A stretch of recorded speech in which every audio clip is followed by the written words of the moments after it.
This is what I was looking for, one of these, of myself rowing here. There's the bridge the Japanese swarmed over to get to us. You can see the Wangpu River. We're right on the Bund.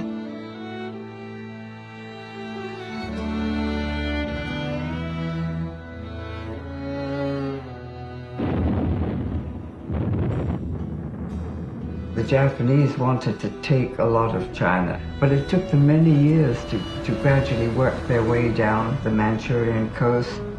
For all my life, every 5 years, there was what they called an incident. But Shanghai was a protected area. A large piece of Shanghai was the French concession. It was under their control. I lived in the British-American International Settlement. It was kind of wild sometimes. And that's a story in itself. We met at a party after the war, and it was pretty amazing because we had been very close, and it was kind of a shock to see him at a party. And we went to the bar to talk over things, and his wife was glaring, and I don't blame her, glaring at us while we were really talking about what had happened to our lives in between.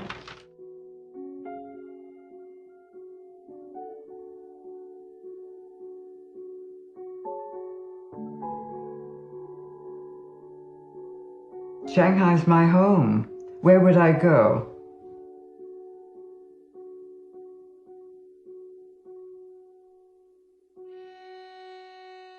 I found these 4 prints in Japan, and I really liked them because they depicted the 4 seasons so perfectly. This one is winter. They're woodcuts, and I think that they're really very beautiful, and my 3 children all want them, and so it's going to be difficult.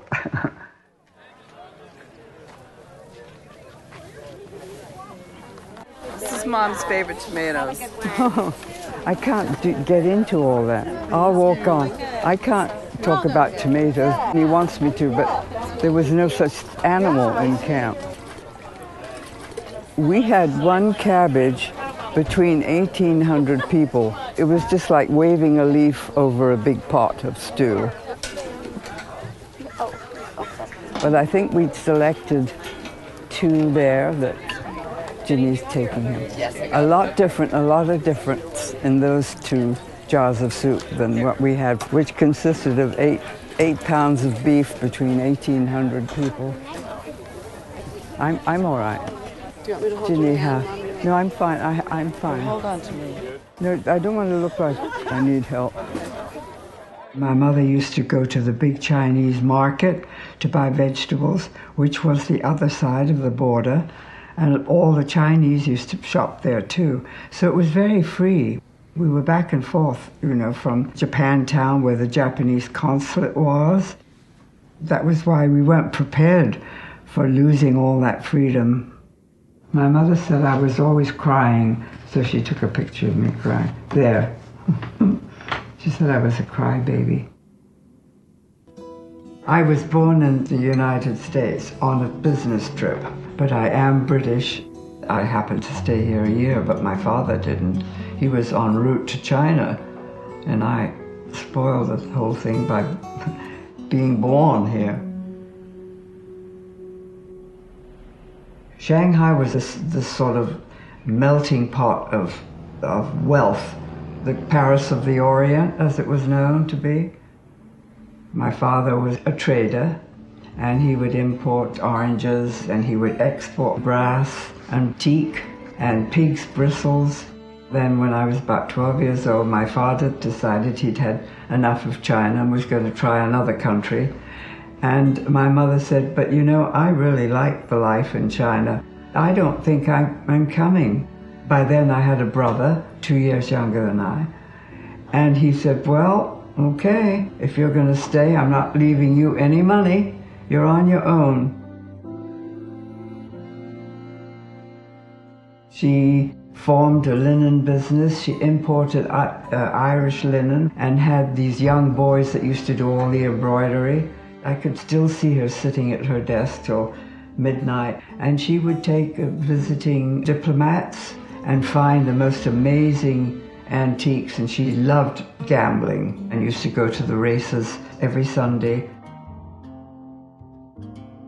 She had an apartment building, and it was right across the street from the rowing club where my brother and I used to race our swim races and rowing. So I used to love to row on the Wangpu. Life was fun, but I used to go to school quite a long way, right across town. So I would get a bus early in the morning or a tram. And it was very cold in the winter, freezing. We had these bitter winds coming from Mongolia down.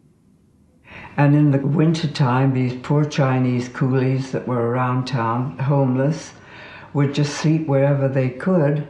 And invariably there'd be one lying right on the bus stop that you'd step right over a dead body and get into your bus. And I grew up it didn't turn me at all. I was so used to seeing dead people around. This is one of the graves. You know, they're all buried above the ground. A bunch of us teenagers would get together and we would rent these little China ponies and go way out into the country, and we would race and jump over all the Chinese graves. And of course the Chinese were furious. They'd come running out. You can imagine how they felt with their ancestors were being, treated like that. And the rickshaw coolies, that would run and run and run. They were all consumptive. They ran themselves to death. And very often they would just run and you'd see the rickshaw drop. And he'd die right there on the road, and the person would get out of the rickshaw and carry on. But, and as kids, we used to try and race the rickshaws. We'd each get in a rickshaw and sort of make go, oh, chop, chop, chop, chop, which meant hurry, hurry. They'd end up just panting and stopping. They couldn't do another step.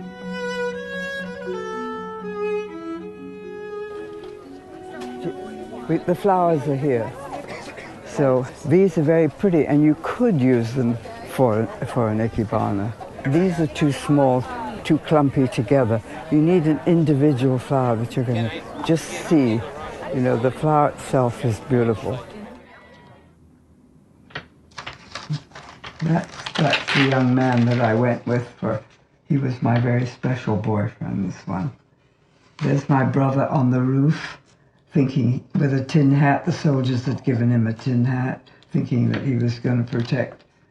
And there's a bomb crater that my mother's looking into. Just across the border, before the Japanese came into Shanghai, they were doing all this fighting with the Chinese on the other side, but we could walk across and look at the damage.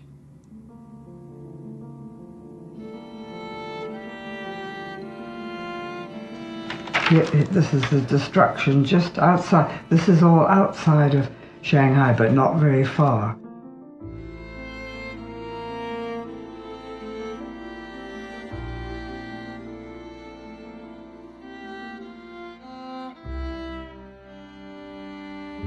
We lived right next door to the British consulate, so from the roof garden of my house, I could see what was going on in Japantown.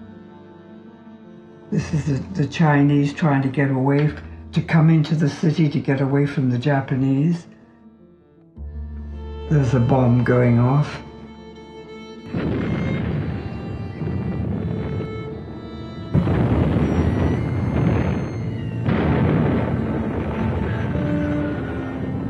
Chinese planes actually flying over Shanghai, and some bombs fell loose just down the street from the British consulate where I was.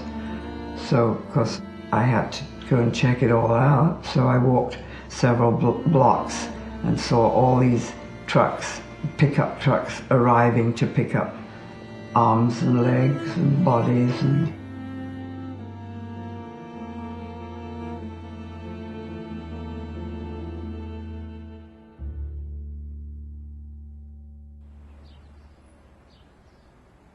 they're unreal looking, aren't they? One rose really is the basic part of the arrangement, and then you add your foliage. So I think it'll work. If not, we can change, the idea. That top one with enough stalk, like go down a bit in stalk-wise, more, yeah. Not quite, oh, you have to go to the 5, yeah, all right. Yep, that's fine. Yeah, that's plenty. And I think that's the next best one down there, don't you?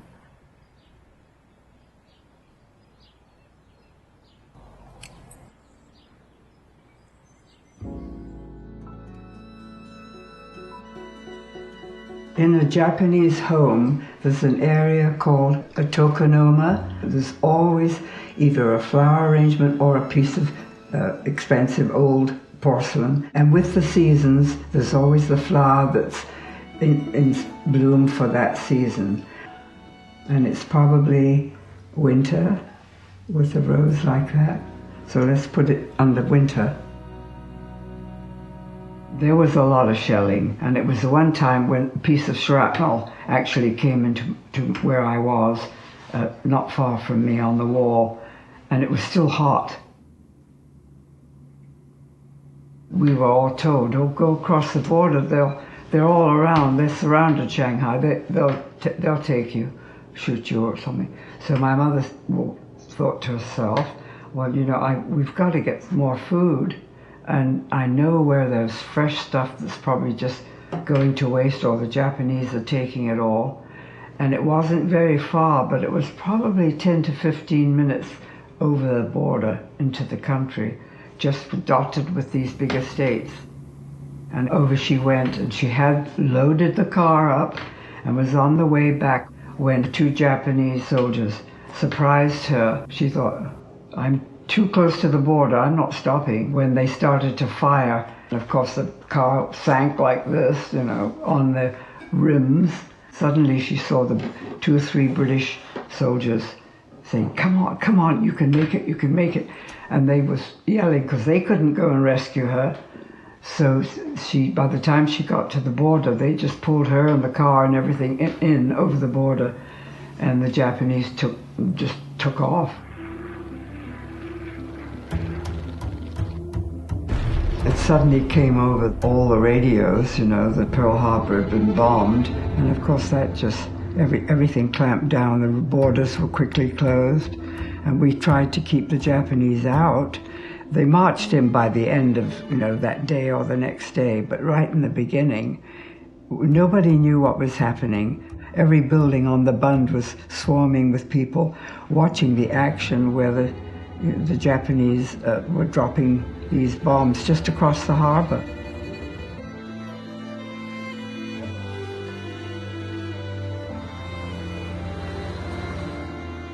And we saw the Japanese walking past our house. We knew that they were going to be walking past where I should be working. And it was 8 in the morning, I think, because I thought I'd better get down there. And when I arrived outside, there were about 5 gendarme cars parked in front, flying the big, Japanese flag, and all shouting and standing at attention, looking very frightening. So I walked in the office and was quiet, and my boss, my stepfather-to-be, was in his office, and they were going through all his papers and his files, and he saw me come in. If eyes could pass a signal. And I thought, well, I'm not ready to leave yet.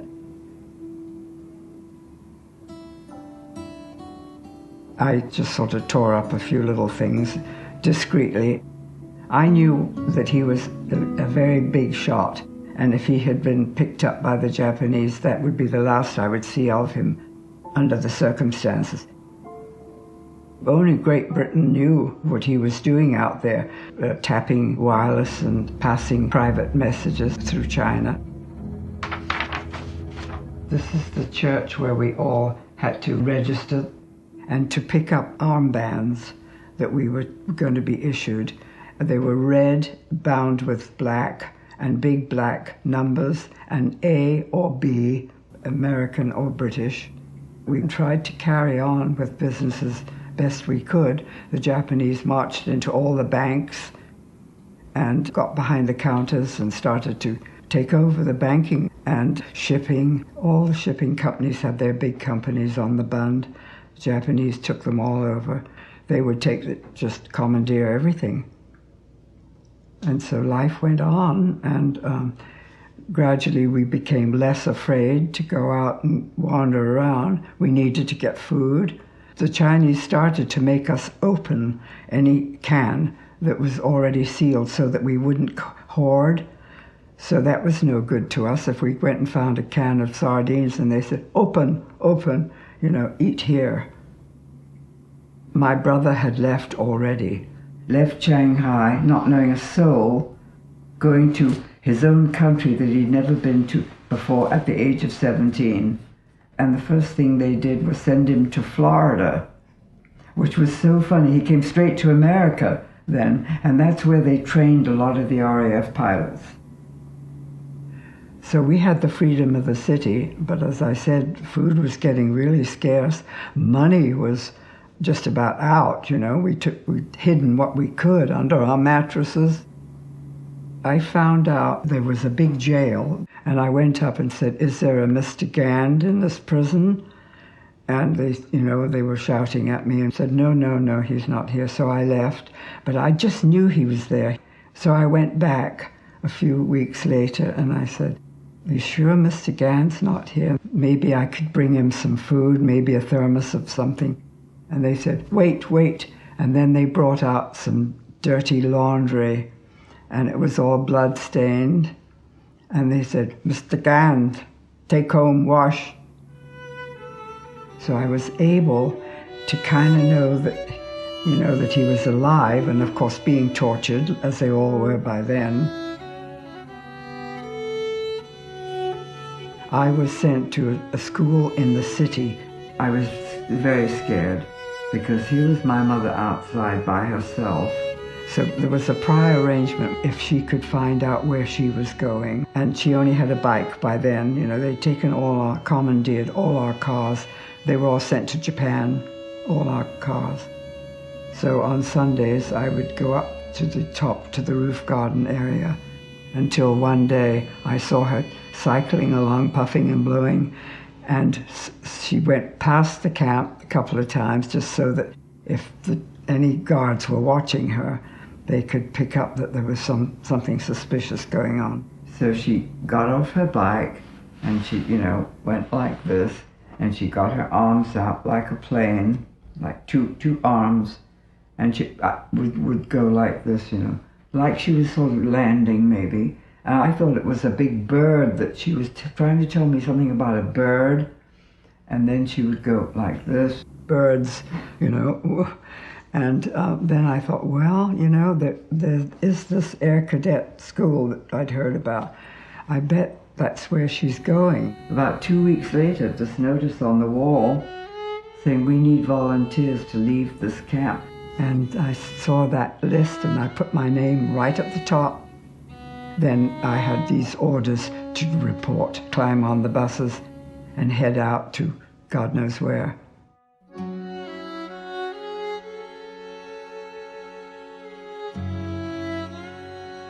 And then we walked down into the temple area, and the colors, people were dressed still in warm clothes, which represented, you could tell it was fall.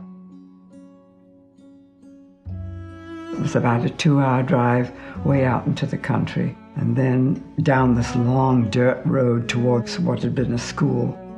And as we approached, we could see that it was all enclosed with wire and being, protected by guards out in front. And we drove up to the gates, and they opened the gates, and there were all these people yelling and screaming, looking for maybe a relative. And of course my mother was first right at the gate, sort of pushing the gate open. And of course we joined up, and there were lots of tears. And these were the big buildings where the gendarmes could watch us. They had all their officers here, they could keep an eye on us. And in the distance there are the stables again. And they had about 30 stalls for each building, and there were probably 4. And so they had assigned 2 for women and 2 for men. And you see how we all tried to fix up our little corners. If you had a few pictures, you could pin them on the wall. Here were the beds that you took in on your own. They had obviously a corner of one of those stables that the horses were in, and I happened to have the opposite corner in the other stable. So my mother and I were both lucky to get a corner, because that meant so much more privacy. And then 10 yards apart from that were 2 rows with men, and it so happened Bill McCutcheon was in one of those. We all had a tin plate and a spoon, and we would line up and go, in rows down to the front to the horse troughs, which were filled with this stuff they called food. It was wet rice and with the husks. The first day I saw him sitting on the other side with all his guy friends, banking friends, and I stopped. We were waiting to get down to the end, and I heard him say, "Damn it, I've forgotten my spoon." So I stopped and I said, "Well, I'm just through. You can have my spoon, I'll get it later." He said, "No, thank you, I'll manage." And I thought, okay. Knowing the cook helped a little bit.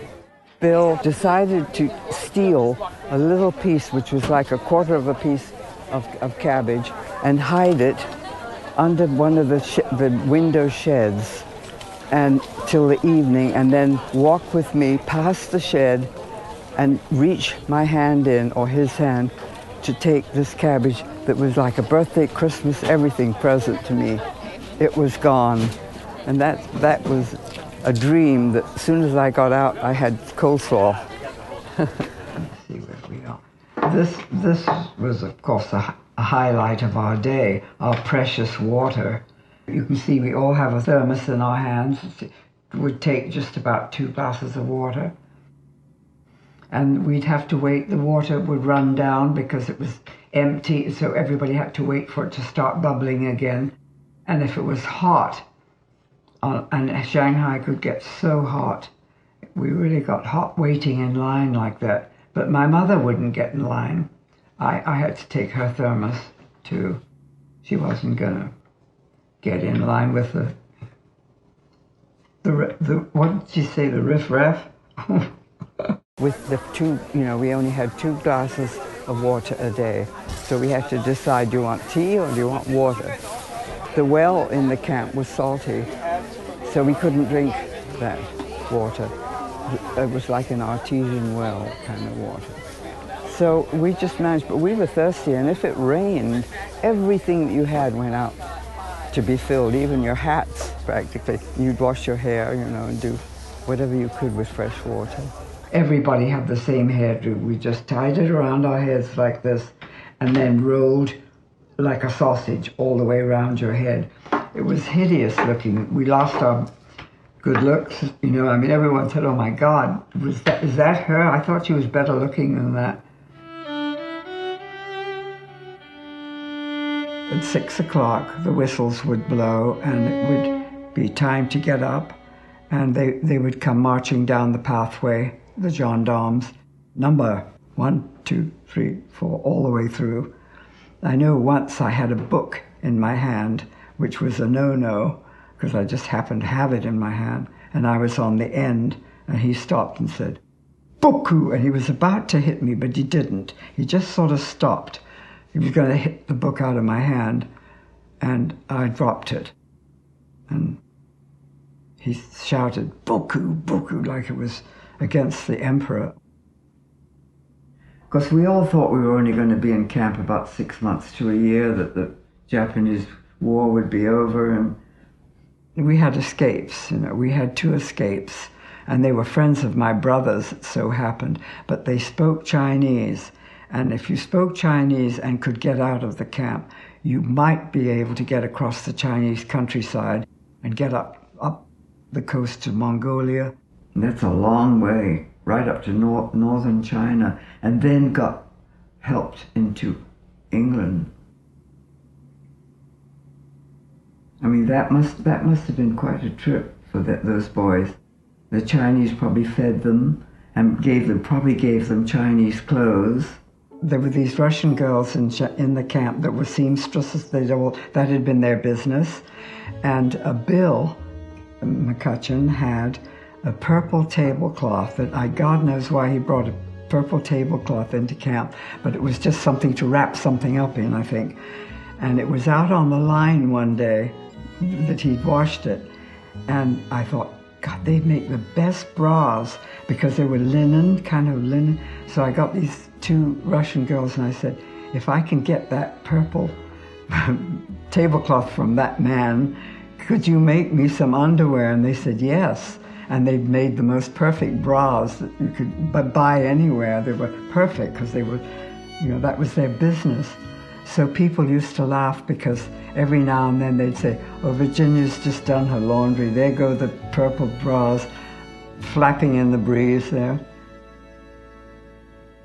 We all had to work. We plowed and dug up that horrible hard ground for about a year. And then we had some seeds sent in. The Red Cross sent seeds. And, by the time we got them growing, it was about a year. And then one of my jobs was making milk out of soybeans. You would pour soybeans into the hole and turn the handle and grind. You went on and on and on. Then this was the other, even though that's doing that, I think this one could be cut, don't you? And then we did put on a couple of really good plays. And I remember at the end of one play, they ended up saying, down with the hatch.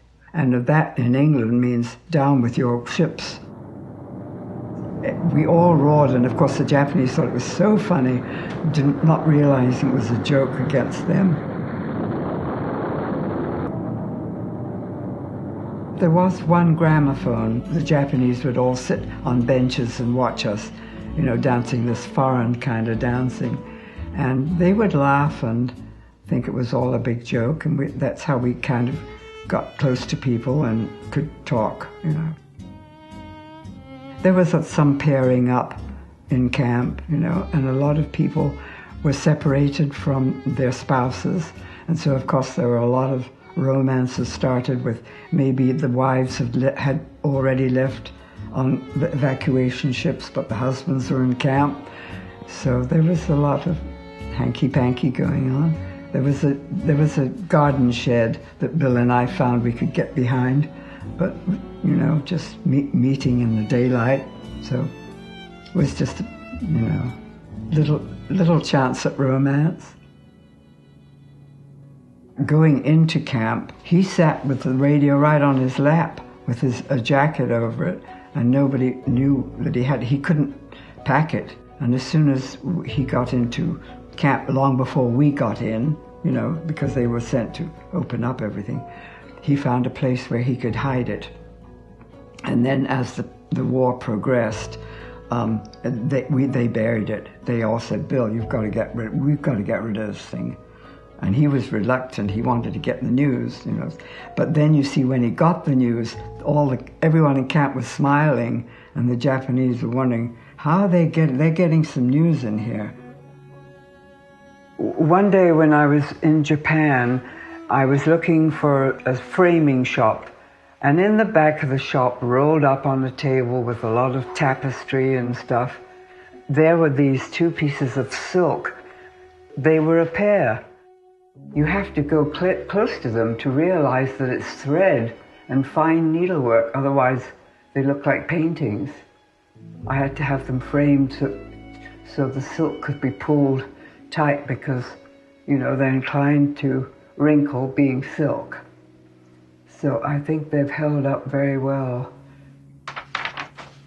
Here's our menu for one particular week, May 45. It says the representatives have been informed by the commandant that supplies of rice will not be available for about a week. Thursday, tea only, and tiffin, do you know, tiffin was rice. We were hungry by the time that ended. My mother became very ill with liver. It was a liver problem, which in those days they called sprue. And the doctors in camp, we had, you know, we opened our little clinic, said, you've got to get B12 into the camp for your mother, and we can inject it, but you have to get it. We can't get it. So I smuggled a note on the big water truck, and with the address of this Portuguese that worked for Bill, you know, bribed the water truck to bring it in. And, you know, she was so unhappy and hated camp so much, except for being a mother of us, you know. I think she would have just said to hell with it. No, I could hear her saying, let me go. This is in reply to a Red Cross letter that my brother sent, and it reached him in England. One never knew whether the letters would get through. So were they still alive or not, especially if you were flying in the RAF.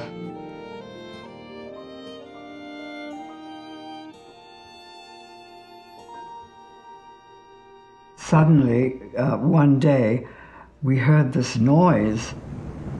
B-29, it came lower and lower, and we saw the American flag, and it took off fast. But it was letting us know that they knew where we were.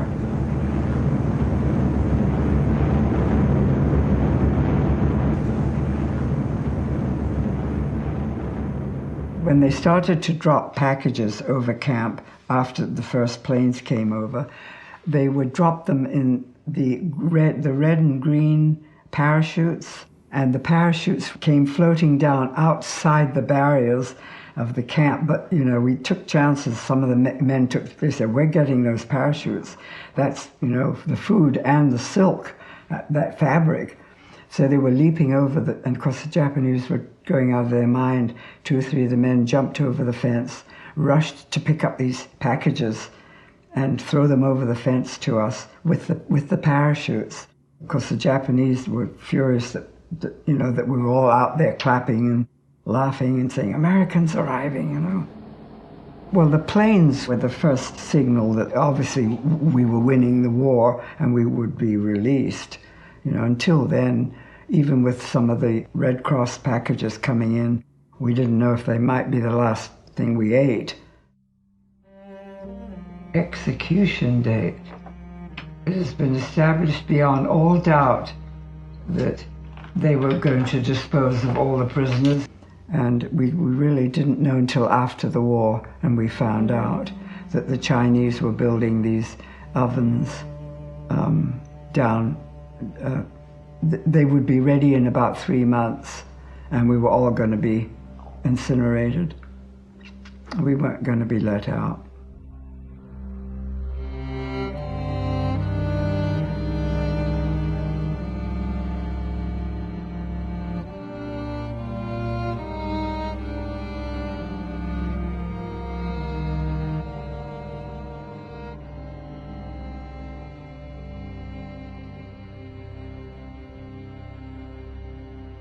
And then here's the Imperial Palace in summer. Would this be summer? And that's in the distance. You could see that, and I thought that was really beautiful.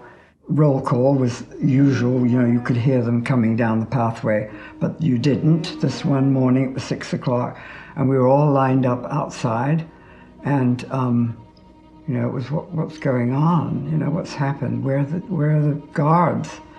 Some of the men got out of line and kind of walked a little way up the pathway to see if they could see the big main office building, you know, where the Japanese would have their offices. And there wasn't There wasn't a sign. There was no one. So gradually they walked all the way up to the building. They split in the night. So we stayed, it was about 3 days. Then one day we heard this noise way off in the distance. The first thing we saw were the big flags flying, big American flags attached to the jeeps, but we saw the flags first. And here were all these jeeps, one after another, with all these soldiers going, "Yay, we're coming, we're coming." And they opened the gates and everybody was dancing around with the officers, and it was just crazy. But the jeeps were all following, and that was more exciting because they were the young guys with the, these were the officers. We all had hats on. It must have been a very hot day. Well, Bill Gand, of course, was released right away, and we got him, in bad shape. Bill McCutcheon was in Shanghai for 2 weeks. They were all kept busy in the bank until, what they were going to be faced with when they got to Hong Kong. It was a mess there, and there was a lot of problems. People had been raped. So off he went. So I reported, and I said, "I'm here to be your secretary." And he, these gorgeous hunks of American officers, all in their wonderful uniforms and glittering brass badges. And oh my God, I've never seen anything like this before, And so the next morning when I went to work, on my desk were about 20 chocolate bars and all kinds of goodies, little cans of coffee. Being quartermaster corps, I was in the right department. Saturday night, all the officers, the officers club was, all of us single girls left in Shanghai were all included. They wanted partners to dance with. Across the dance floor, I saw this couple sitting at another table, and I thought, my God, my mother's in the same nightclub as I am tonight. She said to me, "Don't forget, I'm not your mother tonight." I said to my partner, "Get close to my mother." And we did. And I said, "Val, how nice to see you. I didn't know you were going to be here tonight." And off we went.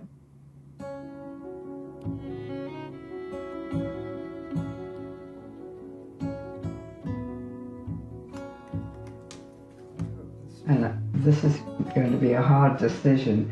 The top one's going to set the style.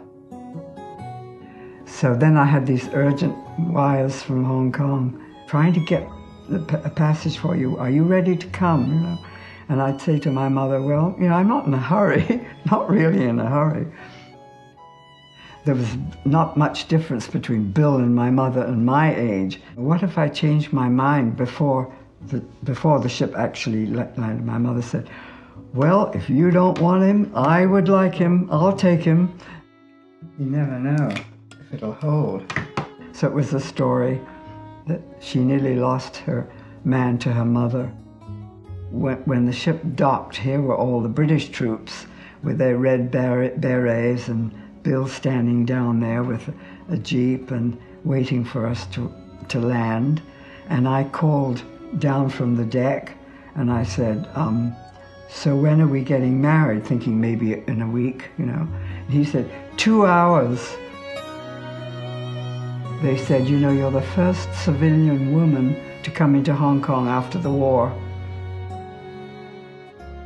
Seemed like 2 months' passage to England by a little freighter. And my mother and my brother met us.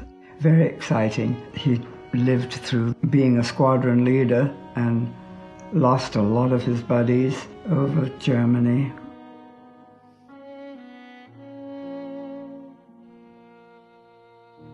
My brother had to take my mother to court to get her divorce. And this man turned to my brother and said, "Is this true that you were left a small boy in Shanghai, with your mother, and your father left your mother and all of you with no money at all?" And my brother said, "Yeah, this happened." And the judge looked at my mother and he raised his, baton thing. He said, "Divorce granted." He didn't even want to hear any more about it.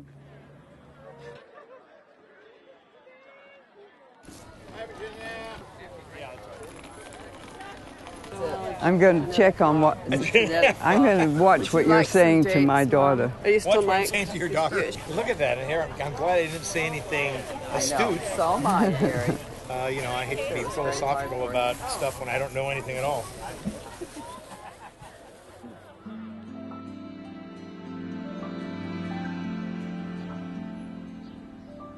Three of these to go like this, the sky, the man and the earth is what it represents.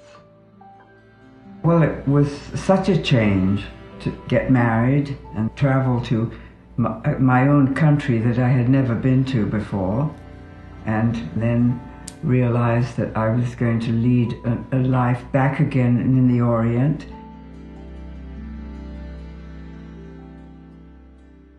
And my main thing I take from my mom really is the philosophy of don't sweat the small stuff. And if it's not life-threatening, it's small stuff. 3 soldiers in Hong Kong got meningitis and they died.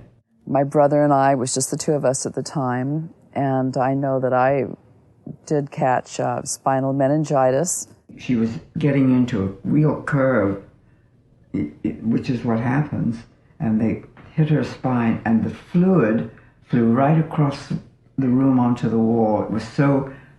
Mom moved into the hospital room with me and fed me little drops of orange juice and basically kept me alive. It was a Catholic hospital, and you know how they are. They're so, God, you know, God will take her or not take her. Are you, any of you Catholic? I remember hearing my parents talk, well, how do you feel about going to Tokyo after being prisoners of the Japanese? And my dad, of course, would go in as a businessman with the Hong Kong Shanghai Bank. But what would my mother do? And she just said, you know, I'm going to learn the arts. And we had fun because I would do things that weren't really authentic, throw something together, and they say, well, you know, that's really pretty.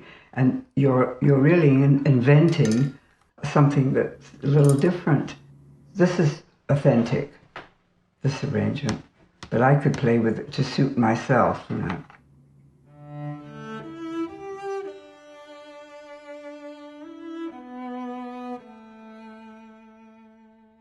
And this is one of the Japanese temples at the time of the cherry blossom, which is sort of just past for us. 52 Helsinki Olympics. So the RAF wanted to have a team, and people would say, you better ask Jack Lumsdaine, he seems to know everything about sports. Riding, swimming, fencing, shooting, there were 5. And he said, you know, fencing, who fences?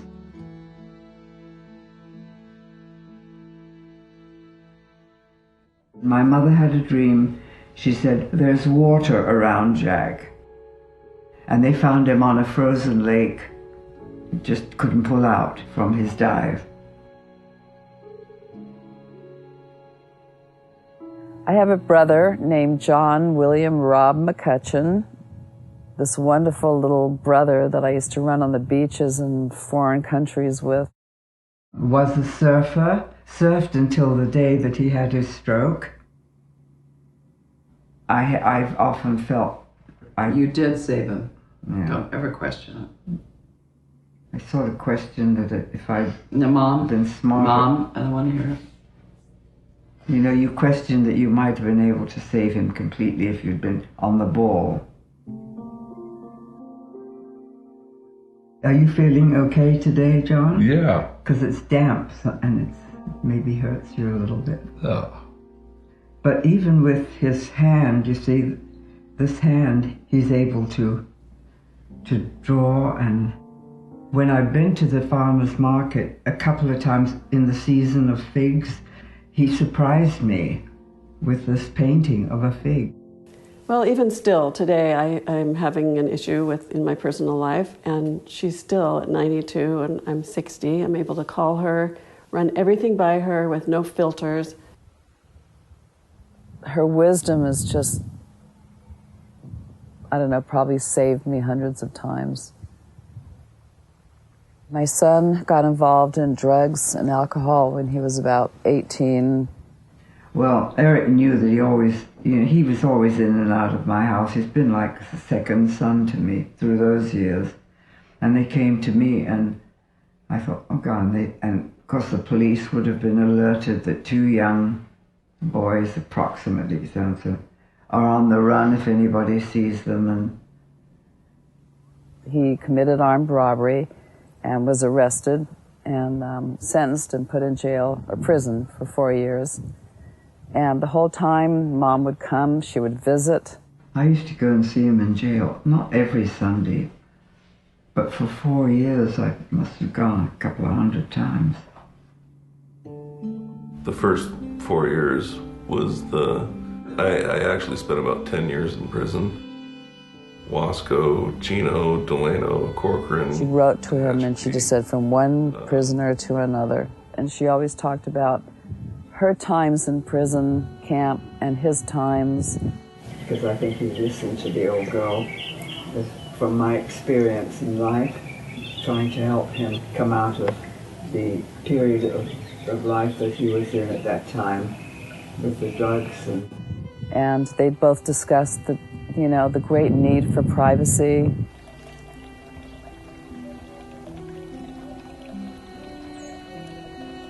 But, it's funny because sometimes people can keep something quiet and private in their lives, and you always know in your heart that there is something missing in the story.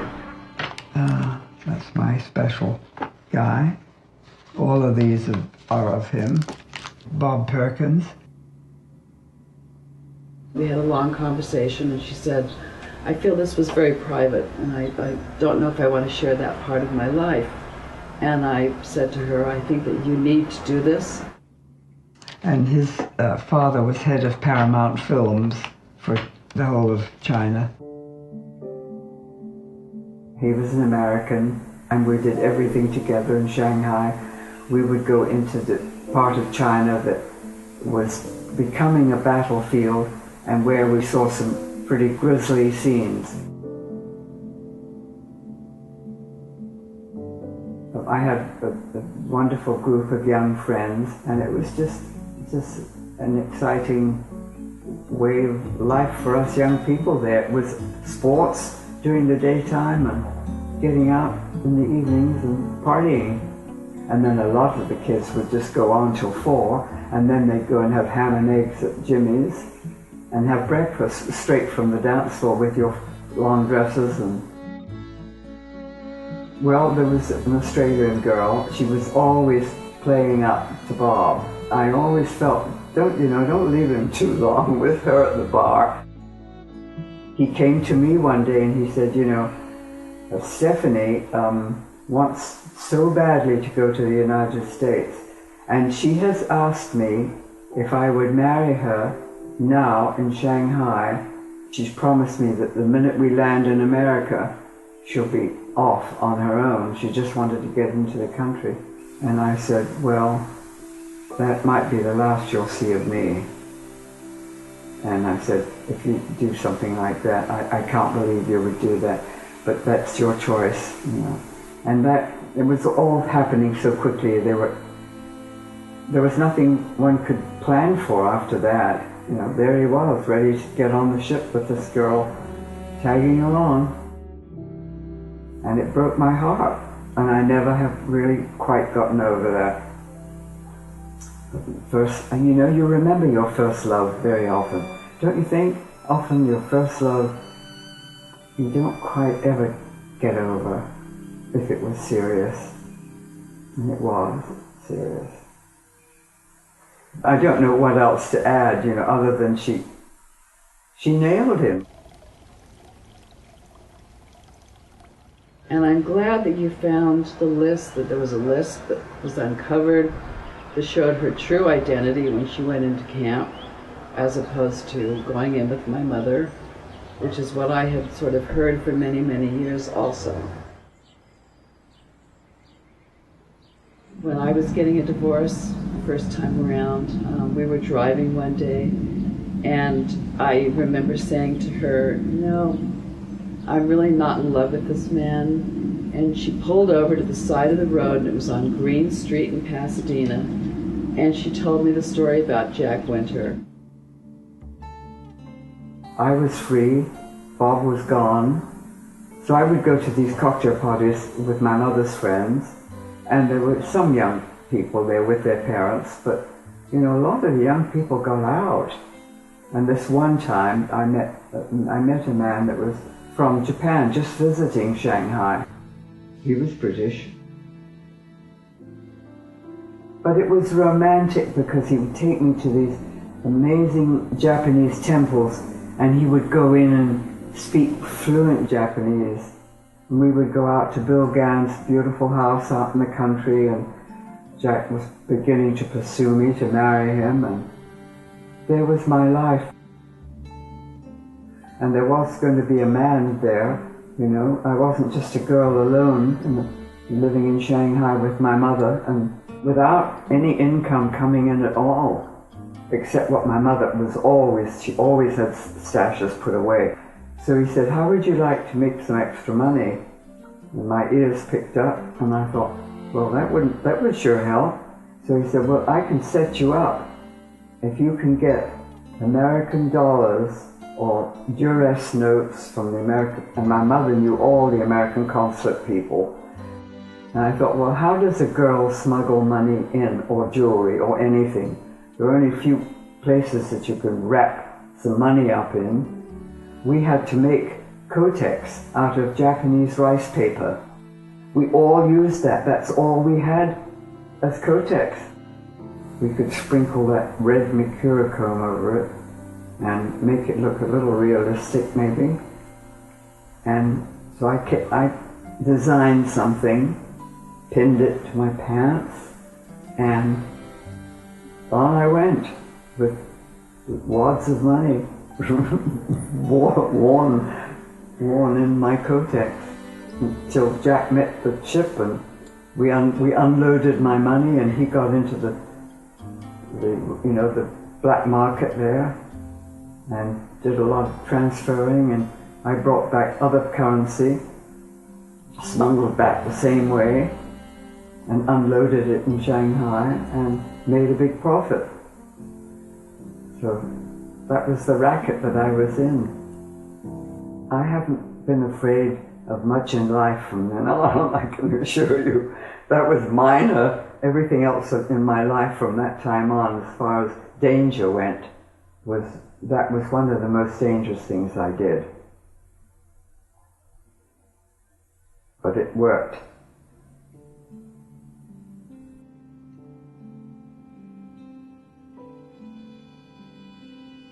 And yes, Jack and I were in a big end of the stable, as a matter of fact.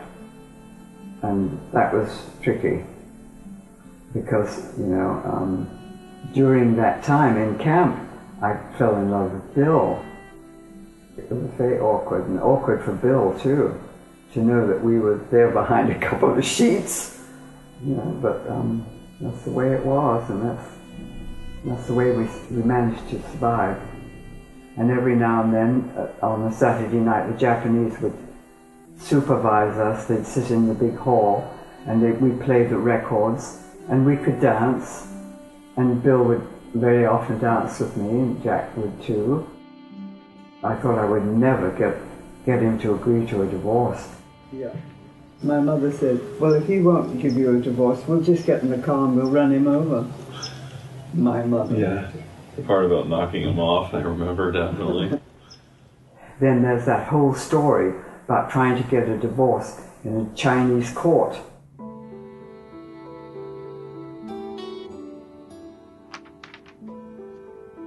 I know that there are going to be a lot of stories that are never going to be shared, and that's...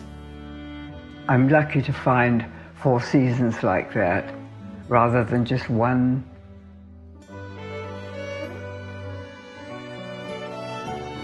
Flowers I have seen, and honey I have tasted, and heard the cuckoo's song through to the end.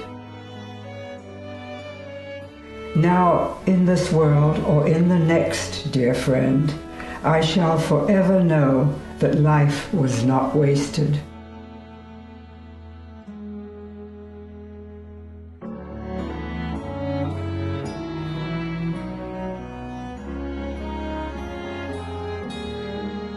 I got it. Walk slowly down, stand up straight, Virginia.